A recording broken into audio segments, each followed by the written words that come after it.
Peradaban yang dibangun oleh Nabi Muhammad Shallallahu Alaihi Wasallam, peradaban yang bersumber dari banyaknya sujud, dari banyaknya salat, dari banyaknya menangis untuk Allah Subhanahu Wa Taala, yang membuahkan tawadhu, yang disabdakan oleh Nabi Muhammad, innama ana abd, aku adalah hamba, aku makan, akul kama yakulul abd, ajlis kama yajlisul abd. Aku makan seperti makannya seorang hamba sahaya, aku duduk seperti duduknya seorang hamba sahaya. Datang salah seorang yang tadinya belum masuk Islam, Adi bin Hatim, dan beliau salah seorang buronan atas kejahatan perangnya. Dia menyerah datang ke masjidnya Rasulullah. Rasul langsung berdiri menyambut dia, diajak ke rumahnya. Tatkala sampai ke rumahnya, Adi bin Hatim bilang, waktu saya mau masuk rumah, ternyata ada satu nenek tua menghadang Rasulullah. Dia punya hajat. Nabi meladeni, berdiri sampai lama dengan nenek tersebut sampai ditunaikan hajatnya nenek itu. Demikian simpel, demikian mudah, demikian tawadhu. Kemudian saya diajak ke rumahnya. Di rumahnya cuma ada satu tempat duduk, sisanya tanah. Maka dia berikan tempat duduk itu, tilam itu diberikan kepada saya, duduk di sini, dan Rasulullah langsung duduk di tanah. Peradaban, adab, akhlak, tawadhu, kesucian hati, niat kebaikan kepada semua manusia, berharap hidayat mencapai semua manusia. Ini peradaban yang sejati. Peradaban ketika Rasulullah sampai dalam peristiwa Fatah Makkah, masuk ke kota Makkah bersama para pasukan dalam peperangan tersebut, dalam jihad tersebut.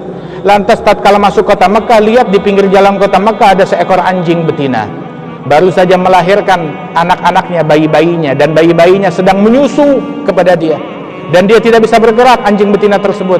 Ketika Nabi melihatnya, dan anjing itu terlihat gusar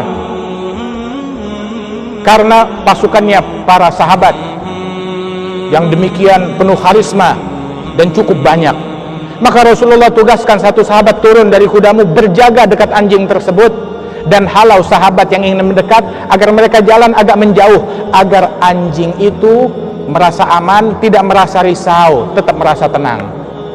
Ini peradaban Nabi Muhammad Shallallahu Alaihi Wasallam, membawa keamanan bahkan terhadap hewan dan binatang.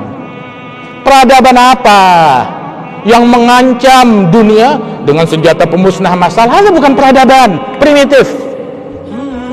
Apabila seseorang ingin berbangga dengan sesuatu yang dia punya, maka buatlah alat bukan pemusnah massal, pembangun massal, pemberi makan massal, pemakmuran massal, penghidupan massal, pemberi manfaat massal, membunuh manusia secara masif dan mengancam dengan alat yang bisa melakukan pembunuhan secara besar. Peradaban apa di situ? Wallah, sebaik-baiknya peradabannya Nabi Muhammad Shallallahu Alaihi Wasallam. Dan peradaban ini carilah di masjid, carilah dalam sujud, carilah dalam qiyamul lail, carilah di dalam linangan air mata yang kita panjatkan di tengah malam. Carilah peradaban ini di dalam kerinduan kepada Rasulullah Shallallahu Alaihi Wasallam, sebagaimana disebutkan di dalam riwayat Sayyidina Abu Bakar As-Siddiq terbangun dari tidurnya, istri beliau terbangun dari tidurnya di tengah malam melihat suaminya, yakni Abu Bakar As-Siddiq, tidak ada di ranjang. Maka dia cari, ternyata dia berada di pojok ruangan, terduduk di lantai sambil mendekapkan wajahnya di kedua lututnya, menangis. Maka ditanya oleh istrinya, wahai suamiku, kenapa engkau menangis? Maka beliau menjawab, aku rindu kepada Rasulullah Sallallahu Alaihi Wasallam. Ini peradaban Sayyidina Abu Bakar As-Siddiq.